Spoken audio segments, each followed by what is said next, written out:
അല്ല, ചേച്ചി ചന്ദ്രത്തേക്ക് പോകുന്നില്ലേ? ഗൗരിയെ വീട്ടിൽ കൊണ്ടാക്കുന്നവരെങ്കിലും ഇവിടെ നിൽക്കണ്ടേ? പാവം, ഞാൻ കാരണമല്ലേ ഒക്കെ സംഭവിച്ചത്. ചേച്ചി കാരണോ? ആ ദുഷ്ടത്തിയല്ലേ ഇതിന് കാരണം? അല്ല, എനിക്ക് വേണ്ടി. ചേച്ചി വെറുതെ അക്കാര്യം ഓർത്ത് വിഷമിക്കരുത്. മുരളിയേട്ടനും ഗൗരി ചേച്ചിക്കും ഒക്കെ അറിയാം എന്താ നടന്നതെന്ന്. പക്ഷെ കുറച്ചു കാലത്തേക്ക് ആ ഒരു രംഗം മനസ്സിൽ നിന്ന് പോകുമെന്ന് തോന്നുന്നില്ല. ഗൗരിയും മുരളിയേട്ടനും ഒക്കെ മറന്നാലും എനിക്ക് മറക്കാൻ പറ്റുമെന്ന എന്റെ സംശയം. ചേച്ചി ഒന്ന് ചുമ്മാതിരിക്കുന്നുണ്ടോ? ചേച്ചിയുടെ ഈ സ്വഭാവമാ എല്ലാത്തിനും കാരണം. നിസ്സാരമായ കാര്യത്തിന് ഓവർ ടെൻഷൻ ആവുക. ഇത് നിസ്സാരമായ കാര്യമാണോ മോളെ?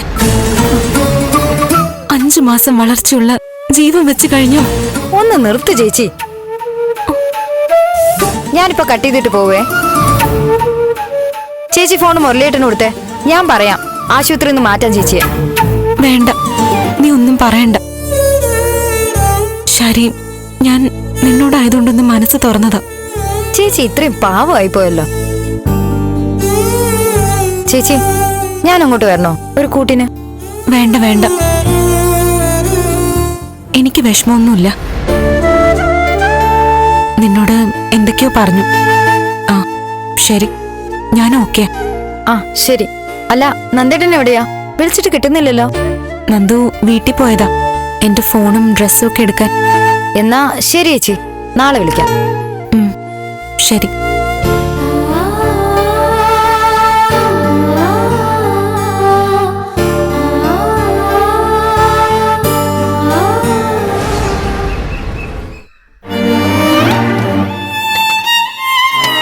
കാരണവന്മാര് പറയണത് ശരിയാ. പൂവായെന്നും പറഞ്ഞ് കായ്ക്കണമെന്നില്ല. എന്നാലും ഇത് വല്ലാത്തൊരു പൊഴിഞ്ഞു പോകലായിപ്പോയി. എന്താ അമ്മ? ഓരോന്ന് ആലോചിച്ചതാ മോളെ. ഇനി കരഞ്ഞിട്ടൊന്നും കാര്യമില്ലല്ലോ. പ്രഭാന്തിക്കെതിരെ കേസ് കൊടുക്കണം. അമ്മ നോക്കണ്ട, മുരളേട്ടൻ വരട്ടെ. അങ്ങനെ വിട്ടാ പറ്റില്ലല്ലോ. പ്രഭക്കുഞ്ഞ് മിണ്ടി പോരുത്. ഒരു പ്രഭകുഞ്ഞ് ദുഷ്ടത്തി അവര്. നീ വേഗം റെഡിയാവും, നമുക്കിപ്പൊ തന്നെ പോകാം. ഇതെന്താ? ഗൗരിക്കുള്ള കഞ്ഞി ചമ്മന്തിയാ. ആ ചേച്ചി ഇന്ന് ഡിസ്ചാർജ് ചെയ്യുന്നില്ലേ പറഞ്ഞത്?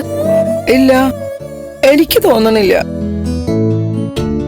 ആരും വിളിച്ച് പറഞ്ഞില്ലല്ലോ. അമ്മ സമാധാനപ്പെട്, ഞാനൊന്ന് വിളിച്ചു നോക്കട്ടെ.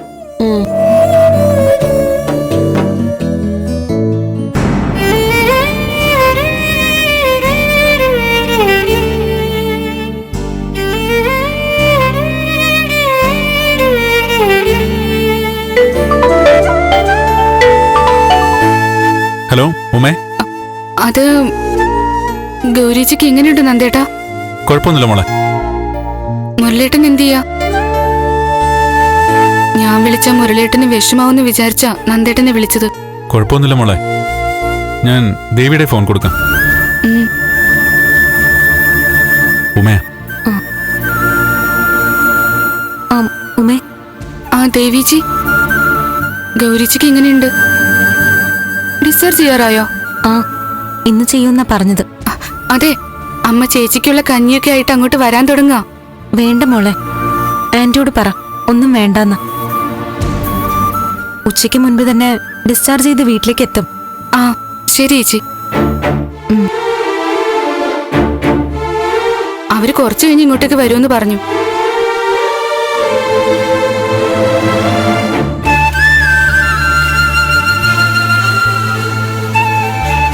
ഭാർഗവിന്റെ ഉച്ചയ്ക്കുള്ള ഊണൊക്കെ ആയിട്ട് വരാൻ തുടങ്ങുക. വരണ്ടെന്ന് പറഞ്ഞില്ലേ? പറഞ്ഞു.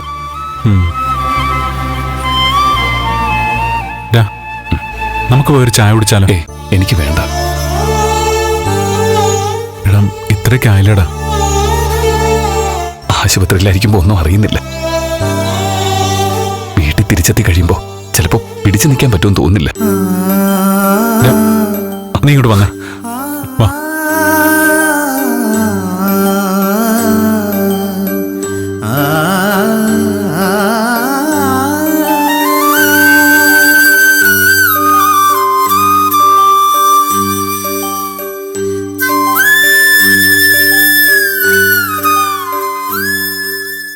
വായനശാലയുടെ ഉദ്ഘാടനത്തിന് കഴിഞ്ഞ വർഷം MLA സിദ്ധാർത്ഥൻ സാർ ഉണ്ടായിരുന്നു.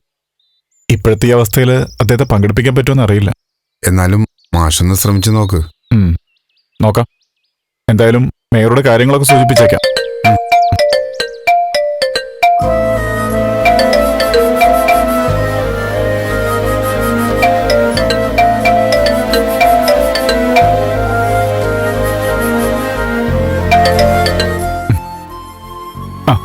എന്തായാലും വിനോദ് പബ്ലിസിറ്റിയുടെ കാര്യമൊക്കെ ഒന്ന് നോക്ക്. MLAയുടെ കാര്യം മേയറോടും കൂടെ ഒന്ന് പറഞ്ഞേക്കാം.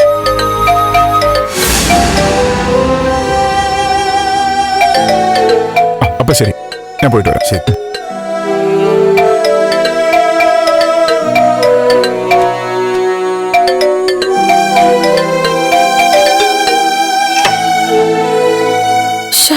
എടുക്കുന്നില്ലല്ലോ.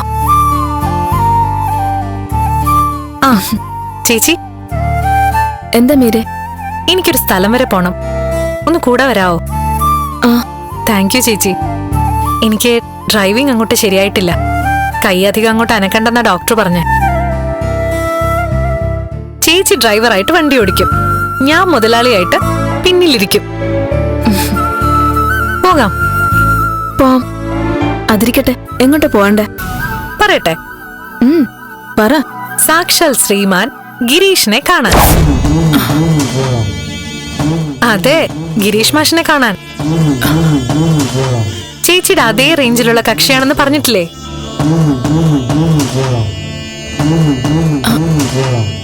അല്ല, അത് മോളെ, ഞാൻ ഇപ്പഴാ ഓർത്തത്. എനിക്കൊരു അർജന്റ് ജോലിയുണ്ട്. എന്ത് ജോലി? അടുക്കളയിൽ സാമ്പാർ വെക്കണം. അത് അർജന്റായിട്ട് എനിക്കൊരു മെയിൽ അയക്കാനുണ്ട്. ഇപ്പഴാ ഞാനത് ഓർത്തത്. ഇതുവരെ ഓർത്തില്ല. ഗിരീഷിന്റെ പേര് പറഞ്ഞപ്പോ ഓർത്തല്ലേ? ഏയ്, അങ്ങനെയൊന്നുമില്ല. വേണ്ട, ഞാൻ ടാക്സി എടുത്ത് പൊക്കോളാം. എന്റെ അവസ്ഥ ഇതായതുകൊണ്ടല്ലേ ചോദിച്ചേ. എന്തായാലും ചേച്ചി ഇങ്ങനെ ചെയ്യുന്ന ഞാൻ കരുതിയില്ല. എന്താ മോളെ? ഒന്നുമില്ല ആന്റി.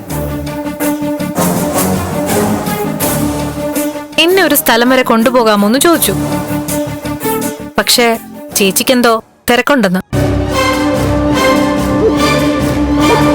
ഞാൻ ടാക്സി എടുത്ത് പൊക്കോളാം. എന്താ പറഞ്ഞേ? ടാക്സിയോ? ഇവിടെ കാറും ഡ്രൈവറും ഉള്ളപ്പോ ടാക്സിയോ?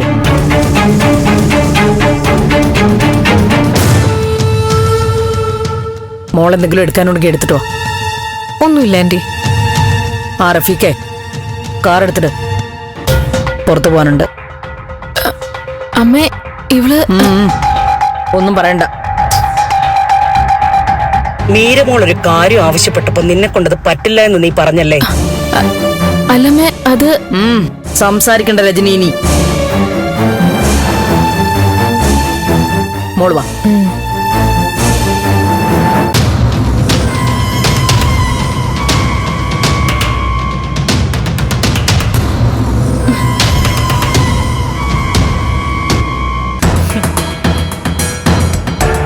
എന്തെങ്കിലും ആവശ്യമുണ്ടെങ്കിൽ അപ്പൊ തന്നെ മോൾ ആന്റിയെ വിളിക്കണം. വിളിക്കാം ആന്റി.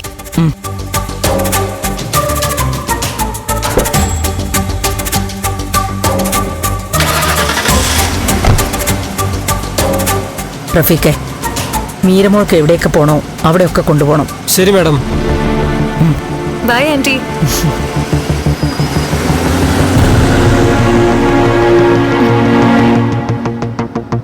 അമ്മ എന്തിനാ അവൾക്ക് കാറും കൊടുത്ത് ഡ്രൈവറെയും കൂട്ടി വിട്ടത്?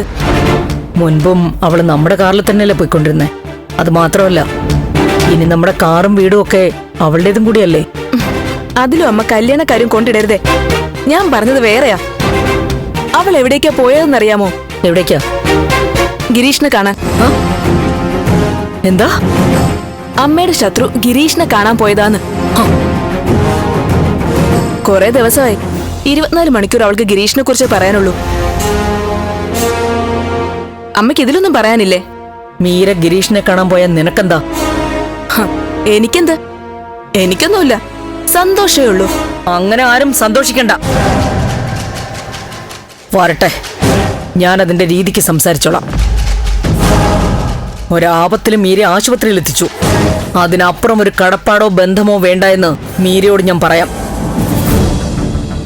മീരയ്ക്ക് മാത്രമല്ല, എല്ലാവർക്കും ഇത് ബാധക. കടപ്പാടും ബന്ധവും ഒന്നും വേണ്ട ആർക്കും. ബലരാമനാ വിളിക്കുന്നേ. ഹലോ ബലരാമ, പറയൂ. ആ, മീരമോൾ പറഞ്ഞു. ഞങ്ങളൊന്ന് ആലോചിച്ചിട്ട് വിളിക്കാന്ന് കരുതി. ഓ ഗ്രേറ്റ്. ചിങ്ങത്തിൽ നടത്താം. ഞങ്ങൾക്ക് സമ്മതം. വെറും സമ്മതമല്ല, സമ്പൂർണ്ണ സമ്മതം. ഓക്കെ, നമുക്കപ്പൊ നേരിട്ട് കാര്യങ്ങൾ സംസാരിക്കാം. ആ ശരി ബലരാമ. അയ്യോ, ചിങ്ങോന്ന് പറയുമ്പോ ഇങ്ങ അടുത്തല്ലോ. എന്തൊക്കെ കാര്യങ്ങളാ കിടക്കുന്നേ.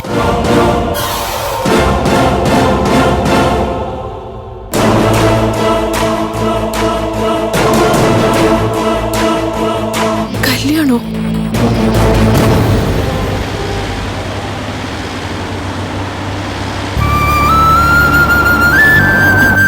അമ്മേ, ദാ അവരെത്തി.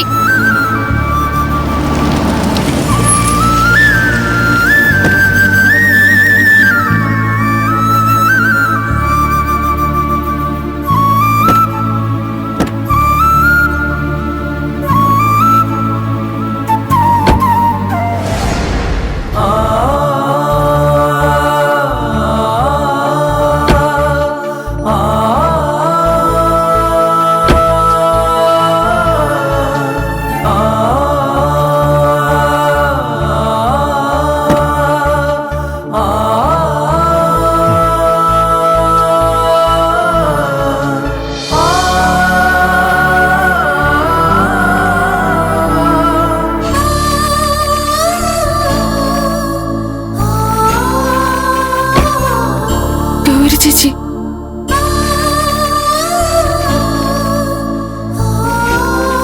ചേച്ചി,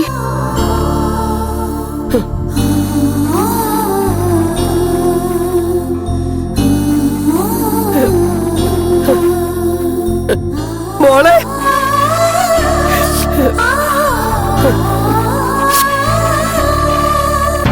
എന്റെ മോളെ, സങ്കടപ്പെടരുത്. അങ്ങനെയൊന്നും സംഭവിച്ചില്ലെന്ന് കരുതിയാ മതി. അമ്മ ഇനി ഓരോന്ന് പറഞ്ഞു തുടങ്ങുവാണോ? ചെല്ല, അവൾ അകത്ത് റൂമിൽ കൊണ്ടേ കിടത്ത്. വാ മോളെ, വാ.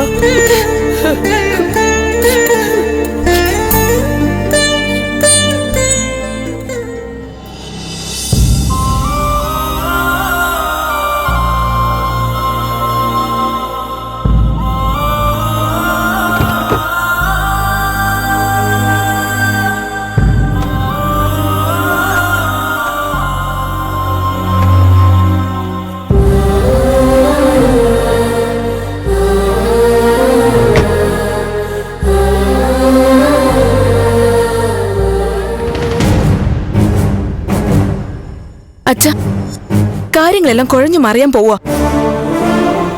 ബലരാമൻ അങ്കിളുമായിട്ട് ചർച്ച ചെയ്ത് മീരയുടെ നന്ദന്റെയും കല്യാണം അമ്മ സീരിയസ് ആക്കി കഴിഞ്ഞു. അവർ തമ്മിൽ ഇതിനെക്കുറിച്ച് ദിവസേന സംസാരം നടക്കുക. ആ നീക്കം ഇപ്പോഴേ തടഞ്ഞേ പറ്റൂ. സിദ്ധു തടയില്ല.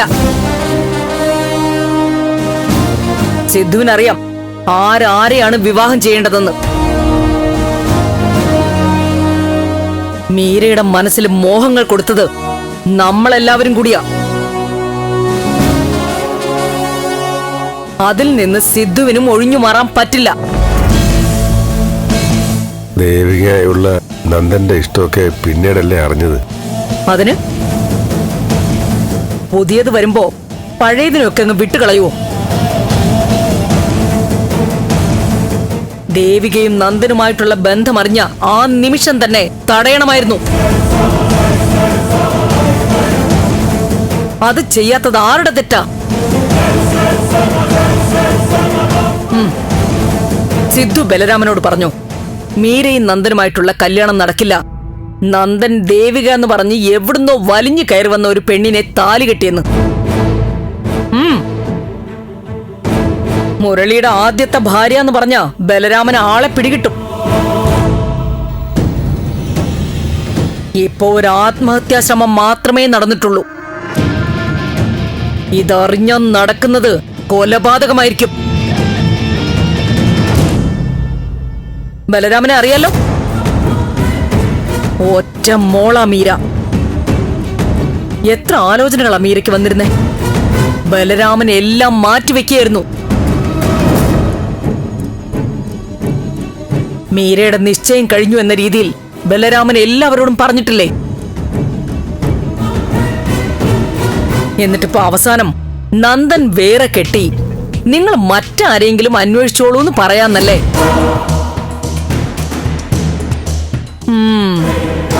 അത് കേട്ട ബലരാമൻ ഓ ശരിയെന്ന് പറയുമെന്നാണോ വിചാരം? അമ്പലത്തിൽ വെച്ച ആചാരപ്രകാരം നന്ദൻ ദേവിയുടെ കഴുത്തിൽ താലി കെട്ടിയതല്ലേ? ഏതമ്പലം? ഏത് നന്ദൻ? ഏത് ദേവികയെ താലി കെട്ടി?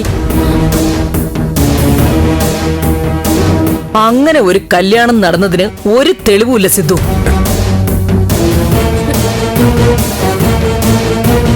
എന്താ നന്ദൻ ദേവിയെ വിവാഹം ചെയ്തതിന് തെളിവില്ലെന്ന്? അതെ, അമ്പലത്തിലെ രേഖകളിൽ അങ്ങനെ ഒരു തെളിവില്ല. ഞാൻ അന്വേഷിച്ചു. സിദ്ധാർത്ഥൻ ചന്ദ്രോത്തിന്റെ മകൻ നന്ദൻ ഒരമ്പലത്തിലും ആരെയും താലി കെട്ടിയിട്ടില്ല. ഒരു രേഖയിലും അവന്റെ പേരുമില്ല. അച്ഛാ, നന്ദൻ ദേവികയെ കല്യാണം കഴിച്ചതിന് യോഗ്യരായ സാക്ഷികൾ ആരെങ്കിലും ഉണ്ടോ? നേരെ മറിച്ച് നന്ദൻ മീരയെ താലി കെട്ടിയത് ആയിരക്കണക്കിന് ആളുകൾ കണ്ടു കഴിഞ്ഞു. ഇനി നന്ദൻ വേറെ കല്യാണം കഴിച്ച ബലരാമൻ മാത്രം പേടിച്ചാ പോരാ, സമൂഹം പ്രതികരിക്കില്ലേ? നന്ദൻ ദേവികയെ കെട്ടി അവര് ജന്മജന്മാന്തരങ്ങളായി ഭാര്യയും ഭർത്താവുമാണ്. ഇതുപോലൊരു ജോഡി 1000 വർഷത്തിനിടയ്ക്ക് ഭൂമിയിൽ ഉണ്ടായിട്ടില്ല. ഇങ്ങനൊക്കെ ഒരു ആവേശത്തിന് പറഞ്ഞ് രസിക്കാൻ പറ്റും. ആവേശം ആവേശമായിട്ട് നിൽക്കേ ഉള്ളൂ. സത്യം സത്യമായിട്ടും നന്ദൻ വിവാഹം കഴിക്കേണ്ടത് മീരയാ. അതാ സത്യം. കള്ളം 1000 പ്രാവശ്യം ആവർത്തിച്ചാൽ സത്യമാകുന്നതൊക്കെ പണ്ട്. എല്ലാവരും കൂടി ആ പെണ്ണിനെ, ആ ദേവികയെ സത്യങ്ങൾ പറഞ്ഞ് മനസ്സിലാക്കുക ചെയ്യേണ്ടത്. എന്നിട്ട് നന്ദനും മീരയും തമ്മിലുള്ള വിവാഹം നടത്തണം. ഇനിയും ചന്ദ്രോത്ത് ചോര വീഴാതിരിക്കാൻ അതേ ഉള്ളൂ ഒരു മാർഗം. ഞാൻ പറഞ്ഞില്ല എന്ന് വേണ്ട.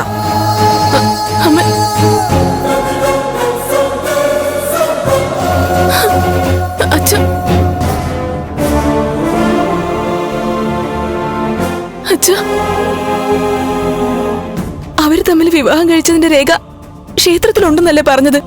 ഉണ്ടെന്ന് തന്നെ നന്ദൻ പറഞ്ഞത്. പിന്നെ അമ്മ ഉണ്ടാവും.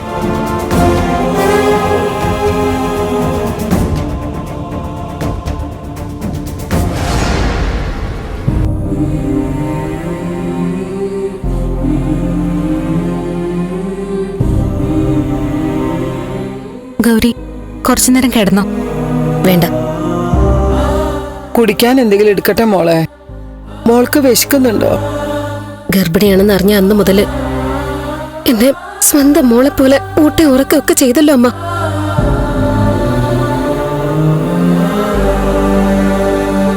ഇപ്പൊ എന്റെ വയറ്റില് കുഞ്ഞില്ല. ഇനിയും വേണോ ഈ വാത്സല്യം അമ്മേ?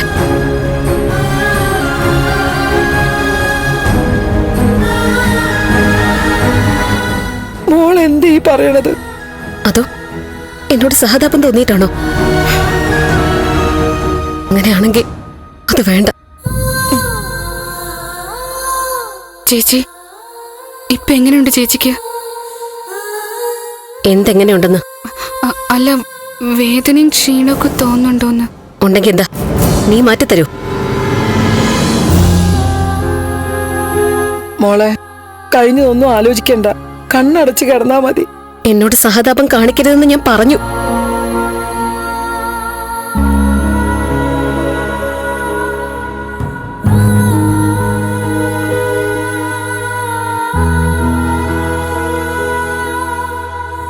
നിനക്കിന്ന് ക്ലാസ്സില്ലേ? അത് ചേച്ചി ചേച്ചി ഇങ്ങനെ ചോദിച്ചതിന് ഉത്തരം പറ. ക്ലാസ് ഉണ്ടോ ഇല്ലയോ? ഉണ്ട്. എന്നിട്ടെന്താ ക്ലാസ്സിൽ പോവാത്തെ? പറ, എന്താ പോവാത്തെന്ന്? വീട്ടിൽ ഇങ്ങനെ ഒരു സംഭവം നടക്കുമ്പോ അവൾ എങ്ങനെയാ ക്ലാസ്സിൽ പോകും മോളെ? വീട്ടിൽ എങ്ങനത്തെ സംഭവം നടക്കുമ്പോ?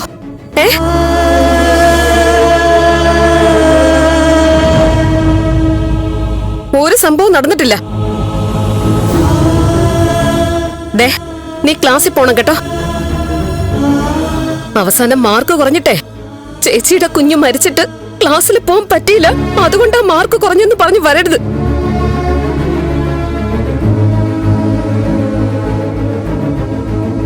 ഗൗരി, കിടന്നോളൂ.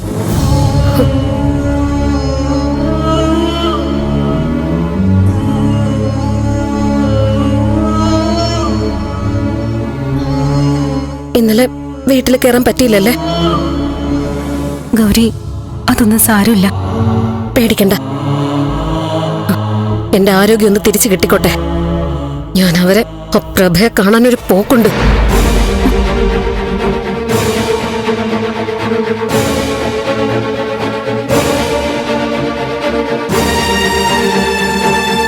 അമ്മേ, നമ്മുടെ വെട്ടുകത്തി ഒന്ന് മൂർച്ച കൂട്ടി വെച്ചേക്കണം. എനിക്ക് പ്രഭാവതിയെ കൊല്ലാനാ.